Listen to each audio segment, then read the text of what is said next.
Moi drodzy, Morze Andamańskie delikatnie głaszcze mi stopy, a partnerem naszej tajskiej eskapady wypadu nad Morze Andamańskie właśnie jest serwis wakacje.pl, dzięki któremu możecie podróżować po świecie całym.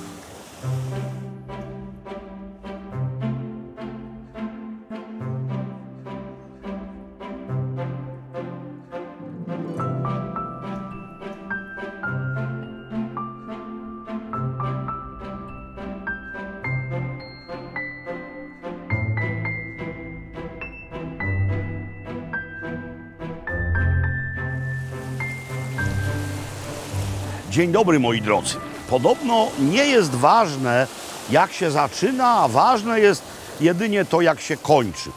To zdanie od samego początku wydawało mi się nieprawdziwe, ponieważ należy pięknie zaczynać i pięknie kończyć. No więc zaczynam pięknie. Myślę, że się zgodzicie z tą opinią. To jest zachodnie wybrzeże wyspy Koh Lanta.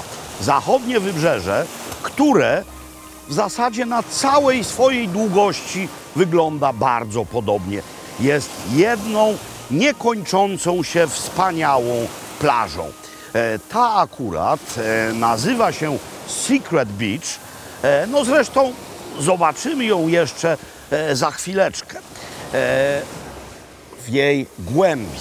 A na razie coś, czym i ja chcę się u początku dnia nacieszyć. Tam wyspy Phi Phi, nie wiem czy je widać, ja je widzę, a tutaj cudowne Morze Andamańskie i w szczycie sezonu ile osób na tej plaży? 15 gór. Ta budka z napojami tutaj to jedyna miejscowa, plażowa infrastruktura, no ale mają w niej wszystko, co trzeba. Zimne piwo, zimną wodę, a nade wszystko zimną wodę kokosową z rozłupanego młodego kokosa. Teren wokół plaży jest prywatny, więc prawdopodobnie powstanie tutaj kiedyś jakiś hotel, tak jak w wielu innych miejscach. No i będzie to niezła lokacja, ale teraz jest również nieźle. Bardzo dużo Włochów akurat w tym miejscu. No tak, tutaj się takie tworzą kolonie, dość sporo ekspatów we Włoszech, nawet na Sycylii zimą nie jest w końcu tak ciepło jak w Tajlandii. No i kokosy nie rosną. Najpopularniejszym środkiem transportu jest tutaj, rzecz jasna, jak niemal wszędzie w Azji, skuter. Być może to jest dodatkowy magnes przyciągający w to miejsce Włochów. Obowiązuje oczywiście nakaz jazdy w kasku, ale ten nakaz jest powszechnie lekceważony, a ja nie radzę wam go lekceważyć. Po pierwsze, obowiązuje tutaj ruch lewostronny, tak jak w Japonii czy też w Wielkiej Brytanii. Po drugie, Tajlandia niestety przoduje w statystykach wypadków. Ginie tutaj niemal najwięcej osób rocznie na drogach na świecie całym. Jak się to do kata zapina? Dobra, pewnie to odwrotnie włożyłem. Tak. No ja wiem, to nie jest twarzowa rzecz, ale z zachowaniem wszelkiej ostrożności, a zarazem z niezwykłą przyjemnością ruszam. Klapeczki obowiązkowe.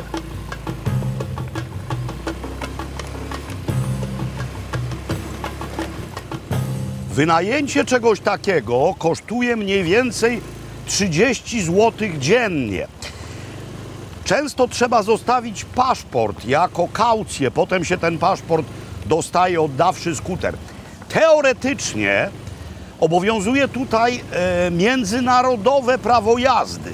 Mówię teoretycznie, no bo nikt tego nie sprawdza, policja raczej też nie, ale jeśli się będzie miało kolizję, to ubezpieczyciel was skasuje. No po prostu nie dostaniecie pieniędzy, nie mając międzynarodowego prawka. No i to w zasadzie tyle.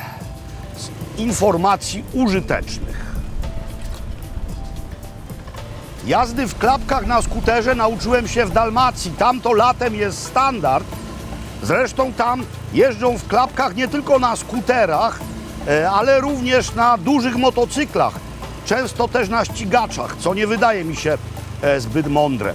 Jaka jest zaleta jeżdżenia tutaj na skuterze? No taka, że nas owiewa pęd powietrza, co w tym upale jest nader cenne.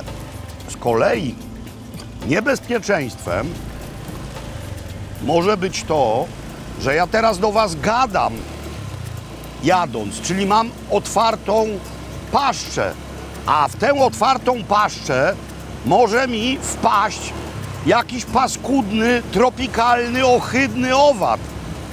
Więc się boję już do Was mówić, no bo chyba byście nie chcieli, by mnie coś tropikalnego od środka użarło. Ble.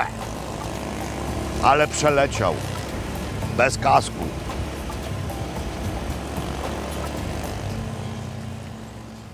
Nie przejmujcie się faktem, że stacji benzynowych na wyspie jest tylko kilka. Jeśli w trakcie takowej przejażdżki Wam benzyny zabraknie, to takich stacji jest bez liku.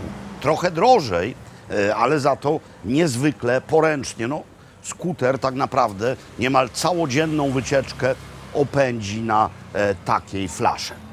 Mówiłem Wam już w trakcie tejże tajskiej eskapady, że jest to kraj głównie buddyjski. 93–4% mieszkańców to buddyści.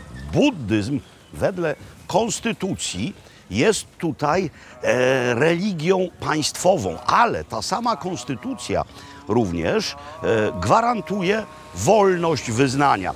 Wedle tejże konstytucji tylko król musi być buddystą, a wszyscy inni mogą być tym, kim chcą. No i tutaj mamy dość sporą społeczność muzułmańską. Tak, to jest właśnie meczet. Oni są zwani, miejscowi wyznawcy Allaha, są zwani tajskimi Malajami. No bo skąd ten islam się tutaj wziął? No właśnie, mamy niedaleko Malezję, która jest państwem islamskim i obok Indonezję, która jest największym państwem islamskim na świecie całym. To jest tylko parę procent populacji, ale tutaj bardzo widoczny procent. Skoro mamy wyznawców islamu, to mamy również restauracje halal. Kopunka. Restauracje, w których nie podają alkoholu i nie podają wieprzowiny, ale całkowicie mi to nie przeszkadza, gdyż jedzenie w nich może być wyborne, a w dodatku mamy tutaj bardzo podobną ofertę do tego, co i w innych lokalach, no bo tak naprawdę jedzenie się tutaj od siebie niespecjalnie różni, no chyba że znajdziemy gdzieś restaurację czeską, to może być inne. Klasyki. Klasyki, które świadczą o tym, o czym wspominałem. To położenie pomiędzy Chinami a Indiami. Bliskość Malezji i Indonezji. W tym wypadku Chiny akurat nie są ważne, lecz Indie, Malezja i Indonezja tak. To jest mianowicie satay, albo też satay, bo niektórzy tak to wymawiają, czyli szaszłyczki, które mogą być zrobione z wołowiny, ale mogą być też zrobione z kurczaka, mięso marynowane i doskonały sos z orzeszków ziemnych. To jest narodowa potrawa indonezyjska, wszechobecna również w Malezji.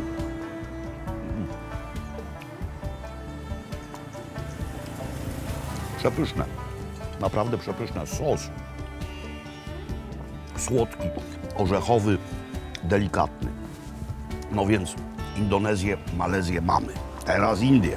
Czy to Wam coś przypomina? Tak.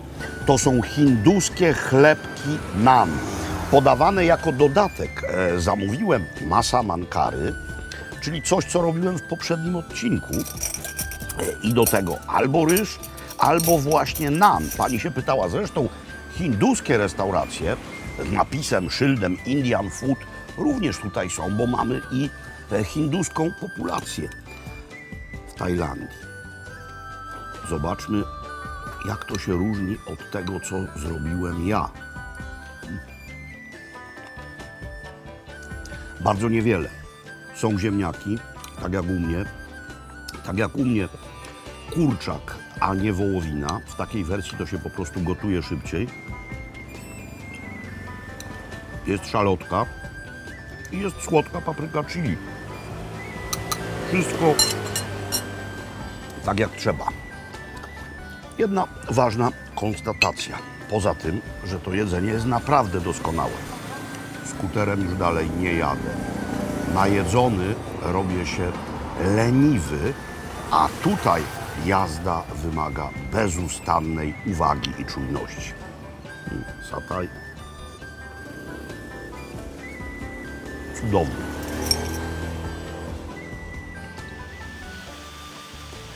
To nie są stawy milickie, ani też zatorskie, bo też nie pływają w nich karpie, lecz krewetki. Krewetki hodowlane w morskiej wodzie. Tę wodę trzeba odpowiednio napowietrzyć. Temu służą właśnie te urządzenia. A następnie, kiedy ten krewetkowy narybek, w zasadzie powinno się powiedzieć na krewetek, podrośnie, wówczas woda jest spuszczana i krewetki są wyławiane. Powiecie, hodowlane krewetki. Ale ja wam z kolei mówię, nie łudźcie się. Zdecydowana większość krewetek, które jemy, a już zwłaszcza te, które w Polsce możemy dostać, to są krewetki hodowlane. No bo dzikie to gdzie? W Belgii, połów, końmi, w Chorwacji mogą być, w Hiszpanii, ale to jest maleńki procencik tego, co się je. Zatem chodzi o to, jak te krewetki są hodowane. Tutaj to nie jest specjalny problem, gdyż morze jest dosłownie o parę kroków stąd, za tymi krzakami, więc ono się pewnie i tak tutaj wdzierało. To jest problem nie tylko w Tajlandii, ale w tej części świata, w Wietnamie na przykład, gdy zakłada się takie stawy w głębi lądu. Wówczas woda jest doprowadzana, czasami wiele kilometrów, woda morska, specjalnymi rurociągami i kiedy się spuści taką wodę, to ta ziemia jest tak zasolona, że już nic na niej nie wyrośnie, więc odbiera się ziemię pod inne uprawy. Jesteśmy parę kroków od stawów krewetkowych. Trafiliśmy do miejsca, w którym kiedyś była wioska Tungi Peng. Dzisiaj jest to centrum edukacyjne mówiące o mangrowcach. Tak, ponieważ ta wioska, a zatem i to centrum leży wśród namorzyn. Widzieliście te zarośla koło stawów? Tam właśnie były namorzyny. Morze jest tam. I tutaj uczą również o tym, o czym niestety niektórzy ludzie zapomnieli. Katastrofalne skutki tsunami. Skąd się wzięły? Ano stąd, że człowiek w swojej chciwości wyciął wiele tych lasów mangrowych, pobudował hotele, a tymczasem to jest naturalna bariera pomiędzy morzem a lądem. Żyje tutaj mnóstwo zwierząt, które właśnie najbardziej lubi takie namorzynowe środowisko, ale również chroni to tych, co na lądzie przed morską nawałnicą. Zatem myślmy czule o mangrowcach.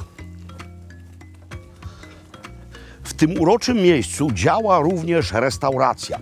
Łodzie, które widzieliśmy, służą jako wycieczkowe jednostki dla turystów, ale są również łodziami rybackimi. Ta wioska była kiedyś wioską rybacką i rybacy w dalszym ciągu tu operują, ponieważ te wody, które wydają się mętne, pomiędzy lasami namorzynowymi są niezwykle żyzne. No i mamy tutaj akwaria, ale to już nie są akwaria hodowlane. Restauracja ma deal z rybakami mówiąc po naszemu układ. Oni przywożą tutaj różne rzeczy i te są trzymane. To jest po prostu miejscowa spiżarnia, nie w lodówce, no bo po co? Po prostu w wodzie. Ryby, kraby, różne inne owoce morza. A kiedy się coś zamówi, to po prostu to jest wyławiane i przygotowywane. Te ryby można tutaj karmić, one nie są głupie, widzą co trzymam, i się denerwują, plują normalnie na mnie wodą, no bo im nie daje kurczaczka. Proszę, która będzie jadła kurczaczka? Jezu, jak ma wielkie zęby. Pirania czy co? Ugryzła mnie Ipka mnie ugryzła. Ale jakież to jadalne zwierzę jest królem tychże lasów namorzynowych. Kraby. Kraby kochają takie środowisko. No więc w tej restauracji oczywiście podają i kraby. No one tam, już widzieliście, spoczywają w tej miejscowej lodówce. Wziąłem dwa ich rodzaje. Po pierwsze kraba królewskiego. Tutaj jest już w wersji pokrojonej, a w zasadzie połamanej, usmażony, ale poprosiłem też o kraba w całości. Ten jest po prostu tylko ugotowany na parze. Potem trzeba go będzie rozłupać takim oto dziadkiem do orzechów. To nie jest Francja, tutaj nie mają tych specjalnych szczypcy różnego rodzaju. Tak naprawdę do każdego odnóża inny szczypców rodzaj. Tu się to rozłupuje i zjada, ale teraz już widzicie tego kraba w całości. A to jest krab, który nazywany jest tutaj blue crabem, czyli krabem błękitnym, ale nie jest to ten sam krab błękitny, którego czasami można spotkać w Polsce. Tamten ma taką miękką, jadalną w wielu miejscach skorupkę. Ten wygląda trochę inaczej, ale jak on wygląda, to w tym kontekście nie ma większego znaczenia. Większe znaczenie ma, jak on smakuje. Jest również zrobiony na sposób stir fry, czyli szybkie smażenie. Ale dobre. Imbirowo-grzybowy smak. Grzyby chińskie, zwane u nas niesłusznie grzybami mun, bowiem w Chinach nikt o takiej nazwie nie słyszał. No dobra, mięso. Tu się można dostać do tego.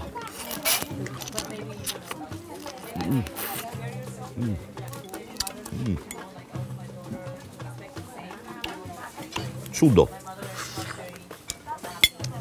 Już wam się zwierzałem, że chyba wolę kraby od homarów i langus. Dobra, potem to oczywiście starannie wydłubię ze skorupki, wysysając wnętrze odnóża. No ale mam jeszcze jedną rzecz, mianowicie krewetki. Krewetki, które mają zdjęty tu pancerzyk po to, by móc wyjąć ów przewód pokarmowy, tę czarną żyłkę. Mają głowę, którą urywam, choć niektórzy uwielbiają i ją wysysać. To ma potworną ilość cholesterolu. Kalmary i głowy krewetek to rzecz cholesterolowa niezwykle. Mamy do tego sos, to też było usmażone szybko, bo krewetek przeciągnąć nie można.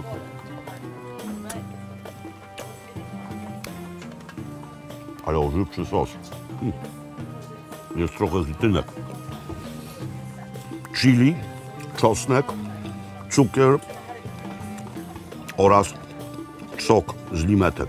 No po prostu Tajlandia w najczystszej postaci. A, no dobra, no przecież królewskiego też muszę spróbować. O, to jest najlepsze. To jest najlepsze. Tu mam sos, zaraz wam powiem jaki. Ten sam. O Jezu, jakie dobre. Jeśli będziecie mnie szukać bardzo długo i nie będzie wiadomo, gdzie jestem, to być może jestem wśród namorzyn i posilam się krabami.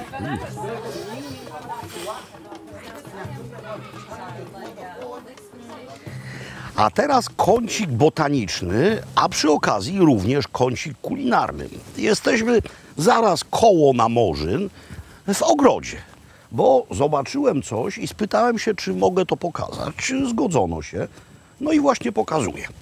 To jest drzewo, które rodzi limetki, wellemonki, takie, jakich owoce kupujemy u nas bardzo chętnie. A to jest również drzewo lemonkowe, ale ta odmiana nazywa się kafir.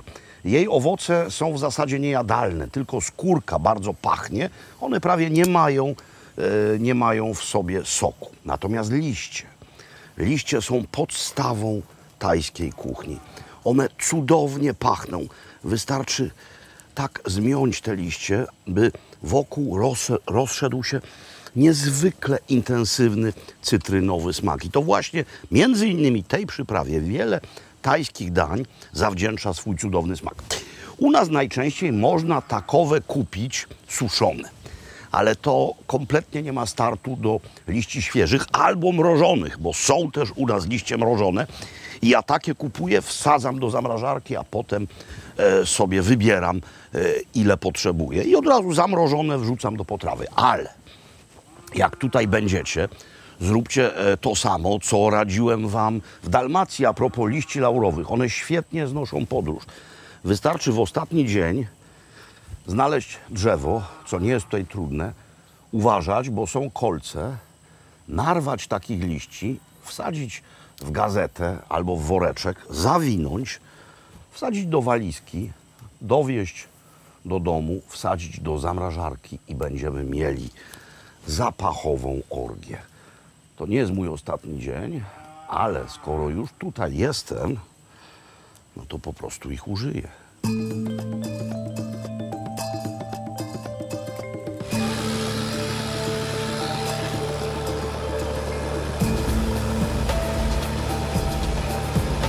Przed nami, a więc i przed wami, niezwykle ekscytująca wycieczka. Otóż wynajęliśmy łódź, typową tajską płaskodenną łódź zwaną longtailem. I ową łodzią płyniemy na wycieczkę po Morzu Andamańskim. Oczywiście nie samo morze będzie jej tematem. Wynajmowanie takich łodzi to tutaj normalna procedura. Można albo dołączyć się do grupy, albo też wynająć sobie łódź na wyłączność. Jeśli jest to wycieczka półdniowa albo też całodniowa, to w cenie mamy jedzenie, mamy picie, są tu przenośne lodówki. No i w ogóle, choć dopiero wystartowaliśmy, to już muszę wam powiedzieć, że jest bosko. Ha! Płyniemy tam.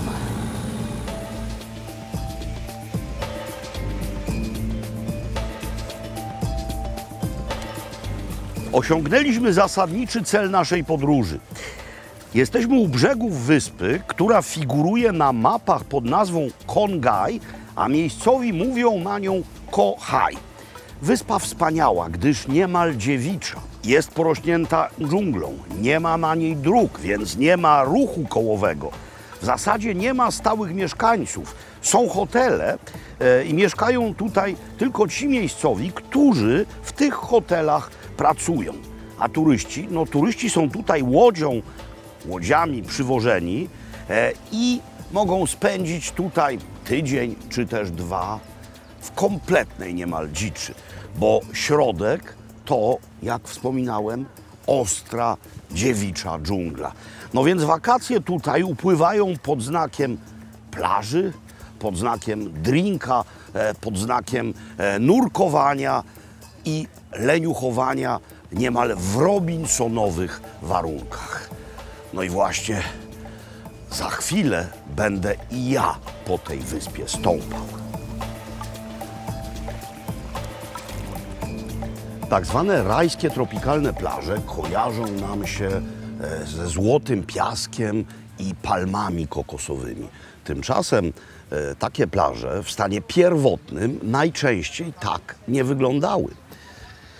Chodziło o to, by się przypodobać turystom, no i żeby gdzieś ich umieścić. Więc najpierw wycinano przy plaży tę pierwotną roślinność, to najczęściej nie były palmy kokosowe, budowano hotel i sadzono właśnie palmy kokosowe, ponieważ one się właśnie przybyszom w tropiki kojarzą z tropikiem. Tymczasem tutaj Dziewicza Wyspa, no więc jest knajpa, nie jedna, przy samej plaży, ale również plaża wygląda niemal tak, jakby właśnie miał tutaj przybić przed chwilą Robinson Crusoe, bo tak te plaże przed ingerencjami ludzkimi wyglądały. Tutaj jedyna ludzka ingerencja to te stoliki, w głębi bar, no i fakt, że pan zrobił mi mango shake'a. W zasadzie jakby z mango granitę. Zmiksował świeże mango, dodał lodu i nic więcej. I chwała mu za to. Tak, nie mylicie się. Jest środek dnia i środek sezonu. A ta plaża jest niemal pusta. No bo ograniczona ilość ludzi może w tych hotelach mieszkać, a i też jest ograniczona ilość łodzi, które tu przypływają. A propos łodzi, wysiadaliśmy spory kawałek od brzegu, ale akurat jest przypływ i ta woda na tyle przybrała, że łódź już jest przy samym brzegu zacumowana. Mówiłem o tym, że będziemy tutaj mieli jedzenie. Ono jest wliczone w koszt wycieczki.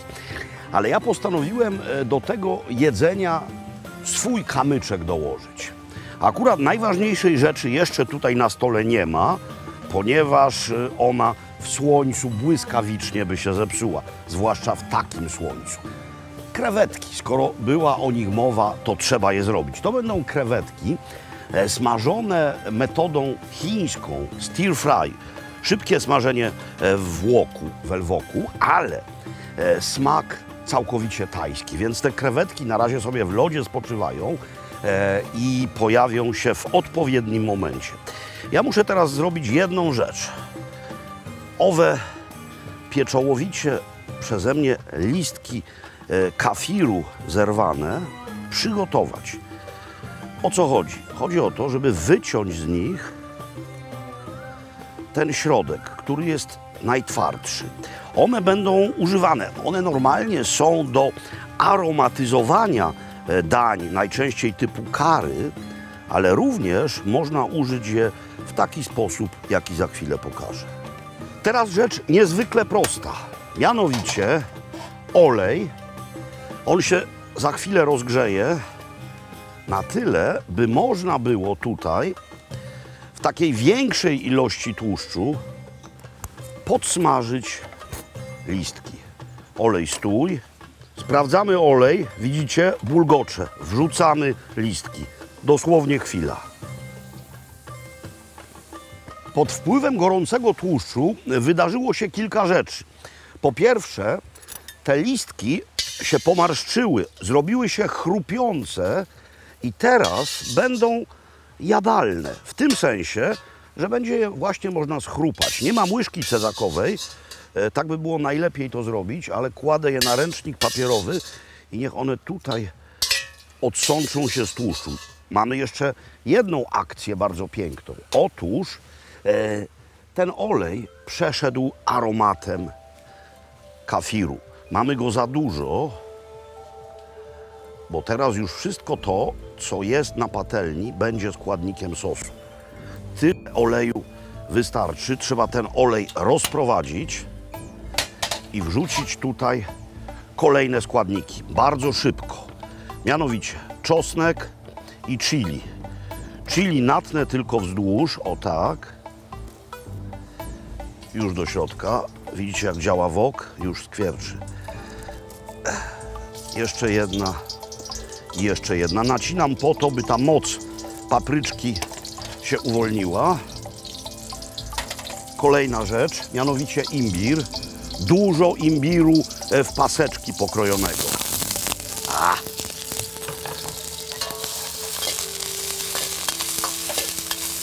To jest właśnie stir fry. Szybka akcja.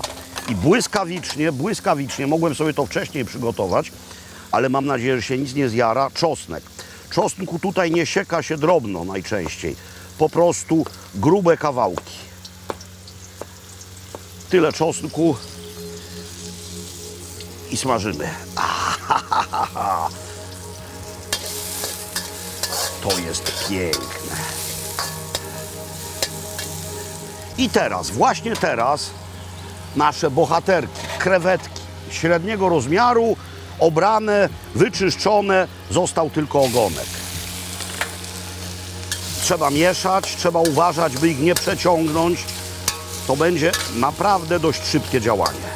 Trzeba to czymś podlać, dlatego by proces smażenia na chwilę przerwać, ale również dlatego, by dodać tutaj smaku. No więc czym to podlewam? Sosem rybnym, a skoro mamy sos rybny, to od razu dla kontrapunkciku dodajemy tutaj trochę cukru palmowego. Możecie użyć zwykłego cukru. Smażymy dalej. Smaki słodki, słony oraz ostry są w środku. Ostry to chili, słodki to cukier, a słony to sos rybny. No i teraz, zgodnie z tajską regułą sztuki, potrzebny jest jeszcze smak kwaśny, no więc limetki. Sok z 2 limetek, nie kafir. Limetki kafir prawie w ogóle pozbawione są soku. Mają tylko aromat. Można by zetrzeć tutaj skórkę z nich. Ona ma bardzo podobny aromat jak liście. I teraz to już prawie kończymy. Jeszcze jedna rzecz, mianowicie szczypior. Cebulka dymka. I dosłownie minuta więcej. Rzecz jest gotowa. Krewetek nie wolno przeciągać. One wtedy twardnieją i robią się niedobre. A takie smażenie to jest naprawdę błyskawica. Jest tutaj trochę sosu, dlatego też mamy ryż. Dobra, ryż tutaj się kupuje na każdym rogu. Ryż jaśminowy, ugotowany w woreczku po prostu. No i prawie wszystko. Słuszna porcja. Powiedziałem prawie, no bo jeszcze mamy to. Zobaczcie. Ekstra. Więc ozdabiamy to listkami i rzecz jest gotowa. Możecie to śmiało zrobić również u nas. Składniki są dostępne. Cukier palmowy zastąpcie brązowym albo zwykłym. No i doprawdy trudno się dziwić, że tak piękne miejsce na świecie zrodziło tak wspaniałe potrawy. Krewetki stir fry po tajsku. Oto nasza dzielna łódkowa ekipa. Pan w niebieskim dzierży ster i motor, a pan jest przewodnikiem. No i to jest coś, co oni ze sobą zabrali, czyli masaman curry jest, widzicie Państwo, z kurczaka, ziemniaki jak zawsze, czyli to jest mokre curry, rodzaj zupy. To są jarzyny stir fry, również chińskie grzyby, ryż. No i moja propozycja, która jak widzicie wpisuje się idealnie. This is Thai style stir fry shrimps. Can you try one and tell me what you think about it? I hope it's not overcooked. Good? It's perfect. Thai style? Yeah, it's real Thai style. Thai style. Thai style, gdyż ja jestem zupełnie intuicyjnie, całkowicie Thai style również. Rzecz jasna, kąpiel tutaj to obowiązkowy punkt programu, ale nie chodzi tylko o temperaturę tego morza, o jego przejrzystość i o jego zwykłe piękno. Chodzi również o jeszcze jeden element piękna, którego niektóre równie piękne morza nie mają. Mianowicie, teraz wstanę w płetwach. Mianowicie, dosłownie kilkadziesiąt metrów stąd zaczyna się rafa koralowa. Dlatego też, niczym włoski człowiek żaba, jestem wyposażony w płetwy, jestem wyposażony w maskę i w rurkę. No i na razie, tak jak włoski człowiek żaba, zasuwam do tyłu. Znaczy tyłem, bo zasuwam do przodu.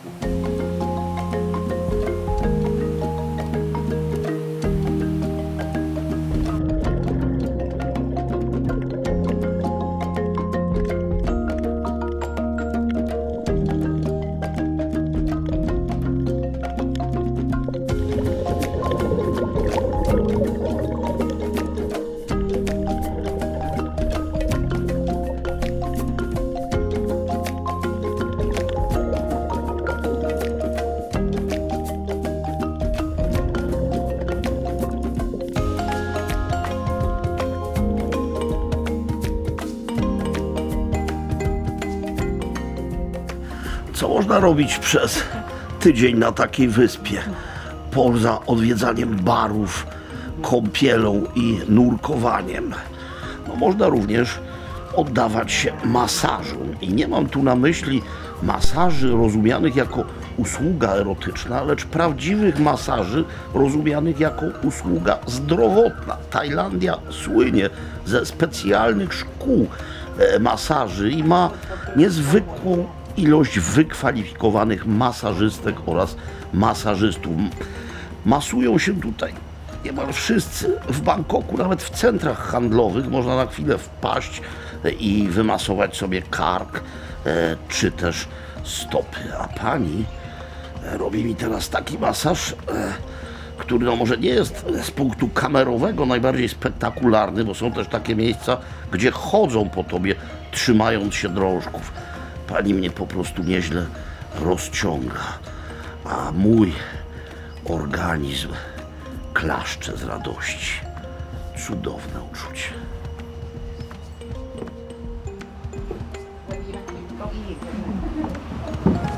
Tak, w środku wyraźnie pusto. Ale będę gipki. Przepiękna, niemal niedostępna wysepka o pionowych prawie klifach. Takich jest tutaj mnóstwo. No, nie da się jej wykorzystać turystycznie, ale kiedyś ona była źródłem bardzo pokaźnego dochodu. Dlaczego? No dlatego, że w tych skałach zakładały ptaki gniazda, a te gniazda były zbierane i sprzedawane Chińczykom.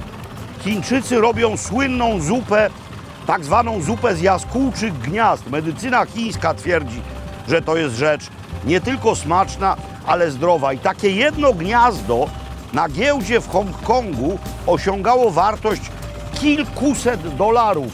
Więc ludzie tutaj po prostu wspinali się i zbierali te gniazda. Dzisiaj ten proceder akurat w tym miejscu jest niemożliwy, ponieważ to jest park narodowy i człowiek nie może już w żaden sposób, na szczęście, w to miejsce ingerować. To jest jeszcze prowincja Krabi, ale już tamta wysepka to jest prowincja Trang. A prowincja Trang, moi drodzy, to kolejny cel naszej tańskiej podróży.